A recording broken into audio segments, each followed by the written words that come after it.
From the 22 News Plus studio,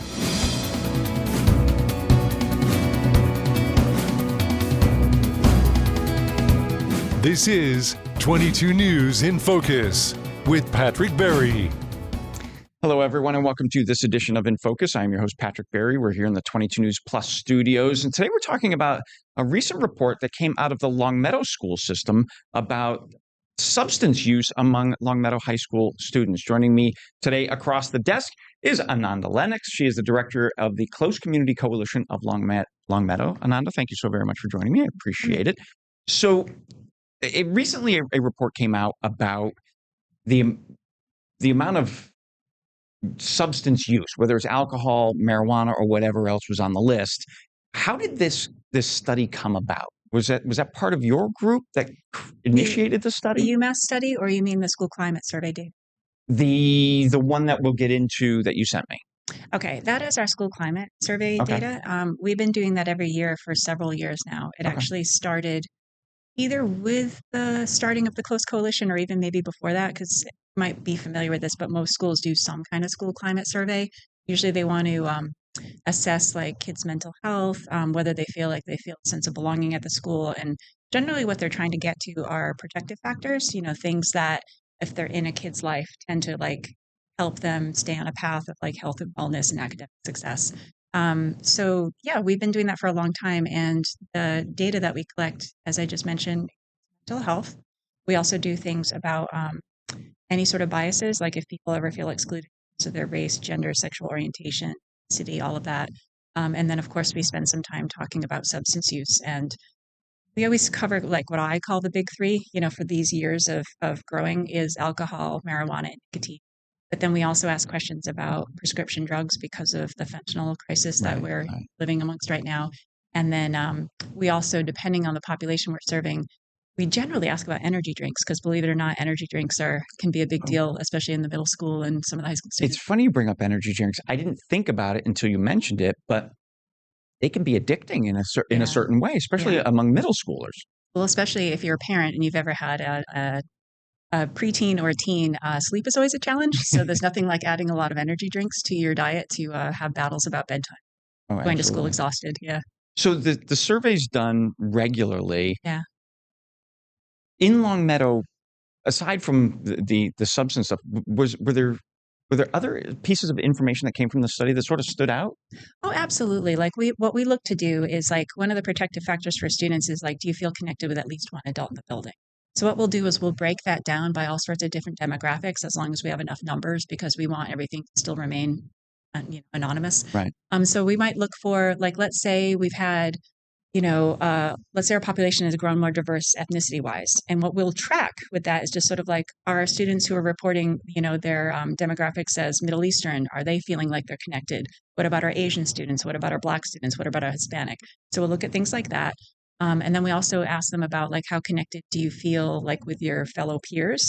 Which that one's always wonkier, because some kids feel oh, this is my tribe. And if you were anything like me, wasn't my high school experience.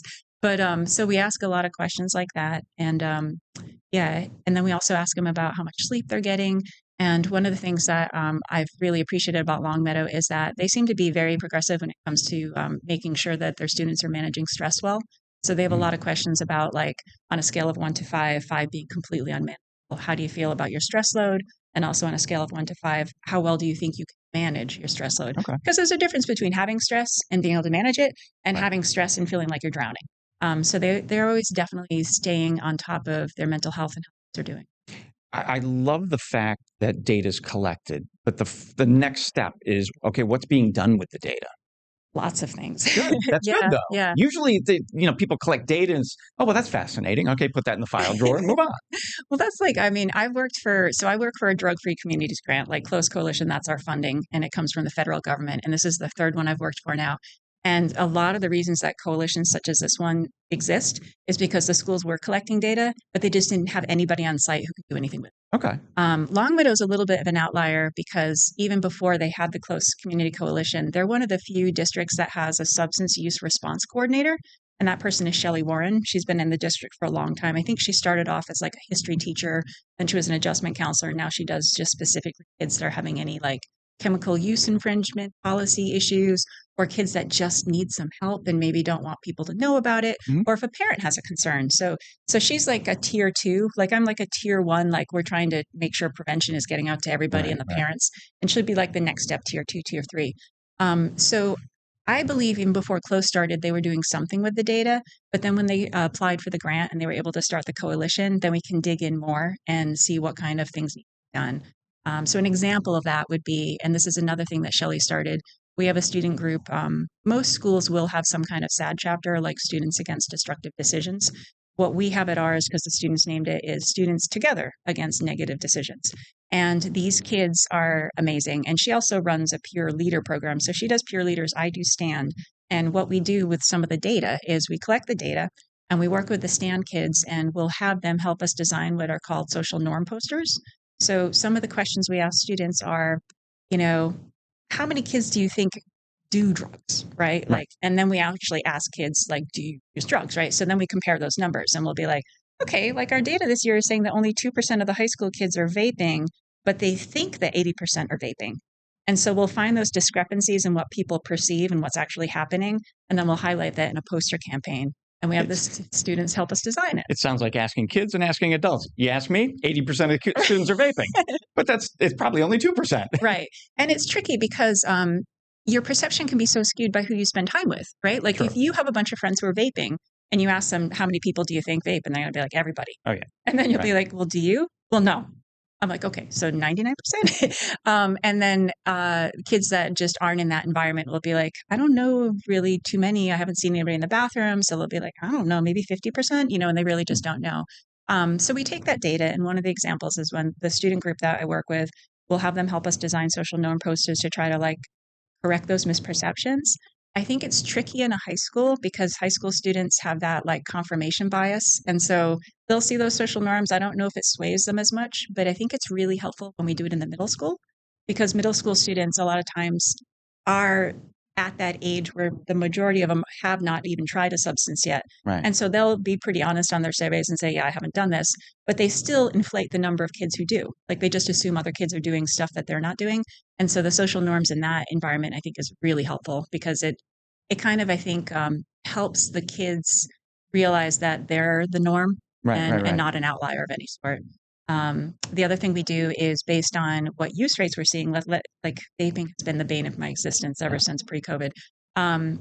We started doing presentations that focus more on nicotine and vaping for the younger grades, and we have the high school kids learn the material, learn the data, learn how to do presentations, and then they deliver it to these younger kids. Oh. So I kind of see it as a sneaky backdoor way of doing secondary education for high school kids. They're already getting stuff in health ed. They already know everything, but there's something different when you digest it as somebody who's going to be teaching it and then doing it for these younger kids who look up to you, and they're all really motivated to do good. So that's an example of some of the stuff that we are up on our first commercial break. We'll be right back after this. Stay with us. Wonderful. This is 22 News in Focus with Patrick Berry.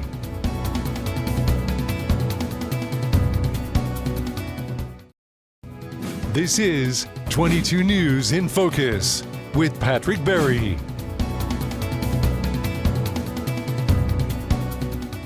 Welcome back to this edition of InFocus. Ananda Lennox is across the desk from me. She is the director of the Close Community Coalition of Longmeadow.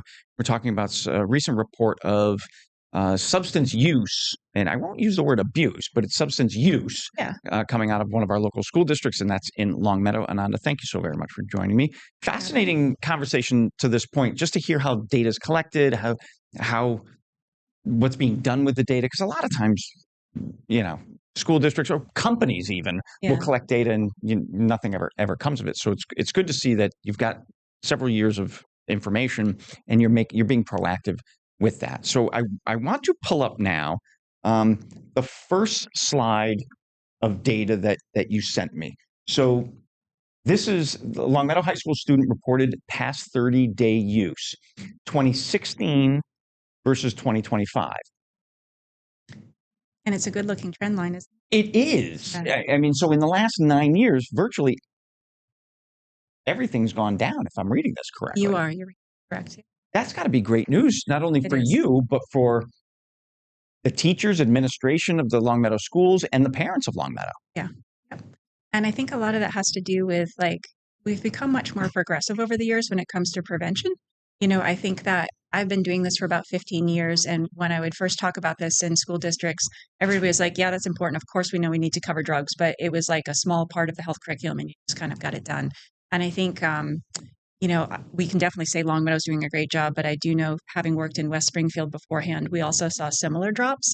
And I think part of it has to do with there was an interruption thanks to COVID, because students use substances for lots of different reasons. But at this age group, a lot of it has to do with social access and spending time with friends. And so there was something that kind of interrupted that.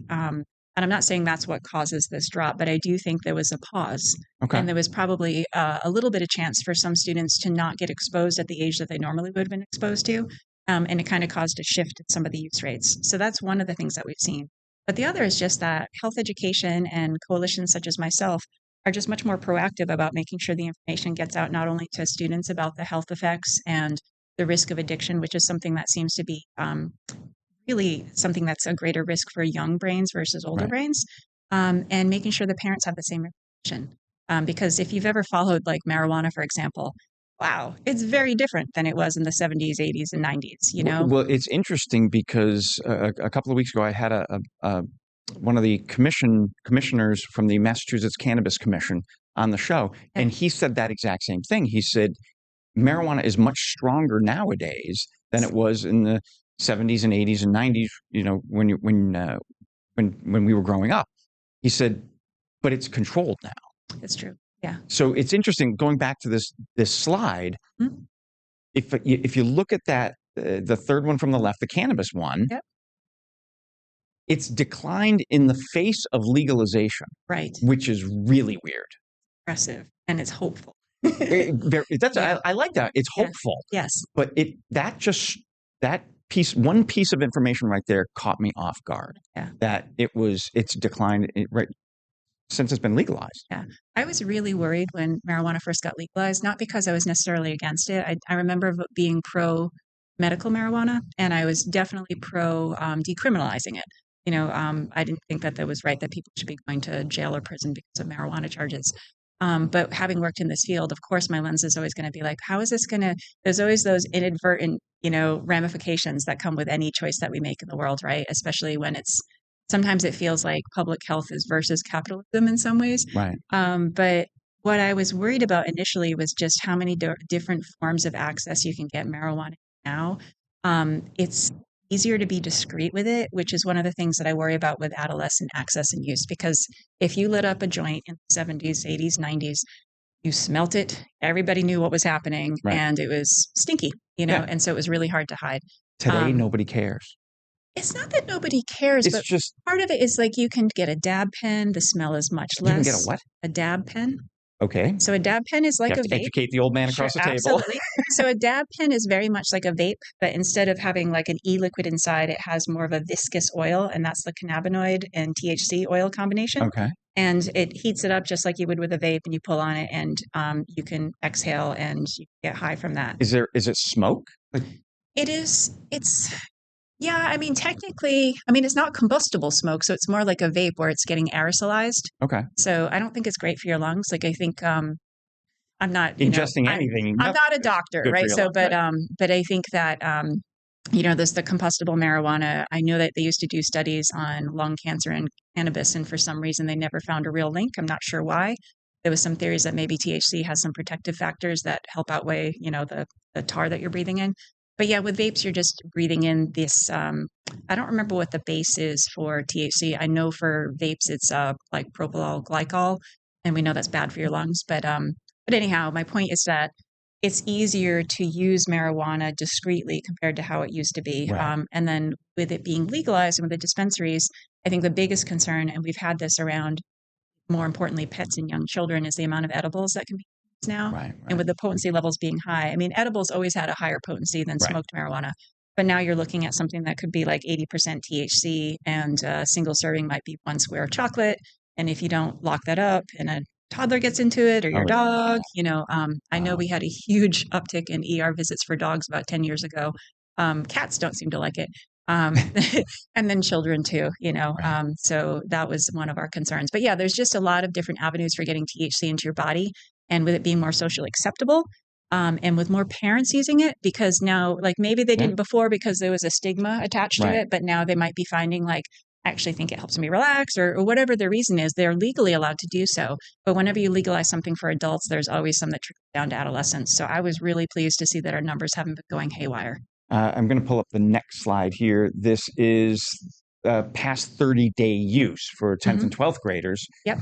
And this is alcohol, cannabis, and ENDS. Those are electronic nicotine devices. Okay. All right.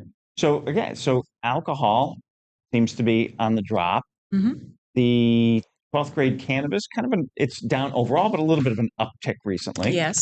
But and I'm not going to go through each point, but is this positive news for what you do? Like this information? For the most part, what we want to see is a trend line that's going down. When we start to see it go up, that's when we start revisiting what we're delivering to the students. Okay. But I mean, like, have we maybe spent too much time talking about THC because of what's happening in the community and like kind of lost the ball or dropped the ball on alcohol? Do we have to revisit that? So I think part of what the data does for us, it's a litmus test as to like what's trending right now. What have we been addressing adequately? What do we have to revisit? And what do we maybe need to reach out to parents more about? Because maybe parents right now are worried about THC and they're not really checking to see if their beer in the fridge is being taken, you know what I mean? Or checking in like where their kids are on a Friday night. So that's partly what we do. When we start to go up, I would say when it goes up a little bit, we're like, all right, we'll keep an eye on that. But then when it starts to go up a little bit higher, then the other thing that we sometimes can't control that will happen at times is there is something called a cohort effect. So every once in a while, my son used to be in one of these classes. There'll be a class where they're just sort of like, those ones are wild, that's and so you just will see higher use rates across the board. And then right now, I can't remember if it's our sophomores or not. We actually do have a cohort that's just like, I hate to use this word, but they're like angels. We're just sort of like, wow, their rates are really low. And so sometimes you'll just see that. Right. And you have some you can't always, and that's one of the things about the data that we collect. It's it tells us stuff, but it doesn't tell us causation. So what we're always looking for is trends over time. And especially if there's like a new or emerging drug, we have the flexibility to add that to our survey so that, like, let's say, I don't think high school kids are ever going to have a problem with xylazine, for example, which is something that's been showing up in our drug supply. But if we all of a sudden were hearing anecdotal information that it was, we have the flexibility to throw that in and just see if that's something that we actually have to address at this level. We are up on our second commercial break. We will be right back after this. This is 22 News in Focus with Patrick Berry.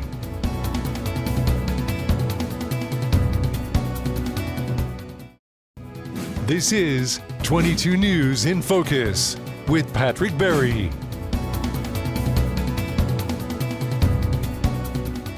Welcome back, everyone, to this edition of InFocus. Across the desk from me today is Ananda Lennox. She is the director of the Closed Community Coalition of Longmeadow. We've been showing you some information and some data about substance use among Longmeadow High School students. We showed you some data a moment ago about the use, which has been declining, which is a great thing. The next slide I want to pull up, which is, really important because it is when those teenagers who are our most rookie people behind the wheel of a vehicle, the most inexperienced drivers on our roads, what they've been responding as far as being under the influence behind the wheel. And this next slide right here, kind of up and down for the alcohol side of it, but overall down, which is good, which is, as we said a moment ago, that's what we want to see. We want to see trends going down. So explain to me a little bit more about this slide going back over the last 6 years and the data. Okay. I think you would have had to have been living under a rock to have not heard about if you drink, you need a designated driver, right? Like everybody knows that. I think it's changed for the better over the decades. I don't think it was well adhered to when I was a child. But I think nowadays we have enough awareness about it. Have we solved the problem? No. And why is that? It's when big drink, their inhibitions go down, they think that they can handle anything and get behind. Right. One of the things that has been a huge protective factor for a lot of communities, believe it or not, is Uber. Oh, yeah. The fact that people can just take an Uber, because like in Western Mass, we don't have the luxury of public transit that's really accessible. Right. So the reason that this is so important to track is that we in the high schools have brand new drivers, right? And ask any insurance agency and they'll say like the first 100 days behind the wheel are the most dangerous days Yeah. for any young person. So you're already worried about that. They already have like a learner's permit. They're already limited when they can go out and be behind the wheel. The last thing you want to do is have them be paired with anything. We already have cell phones, that are part of the issue. Yeah. We already have riders in the back that be distracting. I mean, I've had 2 kids in my own home who went through all the driver's ed, and I remember all the restrictions, like you can't have passengers in your car for like the first 6 months, and a lot of things that weren't in place when I was younger. But I think that they're good. So when we're looking at THC and alcohol, what we're always trying to find out is, are the students actually seeing this for as risky as it is? Because when students see something as not that risky, you'll see it in the data. Like because students, believe it or not, like don't want to kill themselves. Like they might make choices sometimes that you go, do you have a death wish? But really they don't. Like they're just at this stage in their life where they're just sort of like, risk taking is fun and it's really important for their development, right? So the reason that we collect this data is to see what students are actually doing, what they're thinking. So if you look at this, the rates aren't hugely high, but you don't even want to think in 2022 that 12% of students report that they were riding in a car with somebody who is impaired by alcohol. Right. We can't tell from that data who they're riding with, but we know that they are. And it was not that long ago, a young student from Longmeadow High School was killed in an automobile accident due to impaired driving. Yeah, that was really, really tragic. And was that 2022? So would that be the reason for the decline the following couple of years? It very well could be. Just it's a more recent event, more top of mind. Yeah. I mean, and that's why one of the things that we focus on with our community is we really try to promote the social host law, where you are held liable if somebody is injured at your house. Underage drinking always comes with some sort of consequences. And these 2 families are never going to be the same. Like that is what happened. And this happens despite families having like wonderful rules in place. Like every parent anticipates that there is always a chance that their teen might go to a party and might get inebriated. And I would say the majority of parents say, just call me, just call me, just call me. Absolutely. These families were no different. Yeah. Why she didn't call, we don't know. But there are circumstances that happen beyond our control when the kids leave the house, and mixing it with alcohol or THC. Speaking of THC, the next slide we bring up is THC impaired driving. Yes. Which is, again, this is great that the trends are going down. Mm-hmm. So what we look at is we ask students how many, have you rode with a THC impaired driver? And then we ask, have you drove with somebody who is impaired by THC? And usually what we see are higher rates of people reporting that they rode in a car with somebody who's impaired. And again, we can't point at who those drivers are. It could be adults in their lives. It could be friends. Oh, very good point. Yep, you know what I mean? Because it's legal now. Exactly. Because we also do similar surveys for younger students, and we always look at the data very cautiously, because it would be very easy for a seventh grader to go, I ride in the car with drunk drivers all the time because they went out to eat and they saw their dad have a glass of wine. Exactly. We have to be careful with what we interpret from it. But yeah, that's what we look at each year. We like to see the numbers going down. And one of the reasons that it's really important to track THC is, unlike alcohol, there was this misperception that you can be stoned and drive. People think that. I think the industry has been doing a good job of actually trying to disprove that and remind users that that's actually not safe. But your depth perception, how you perceive time, things that are really important for when you're behind the wheel, get altered significantly. And it's just not a good thing. Absolutely. Unfortunately, our time is done. But Ananda, I cannot thank you enough for having this conversation. So important to our school leaders, our parents, and our students to understand the risks of substance use. Thank you so much for your time. I appreciate it. Thank you for having me. This is 22 News in Focus with Patrick Berry.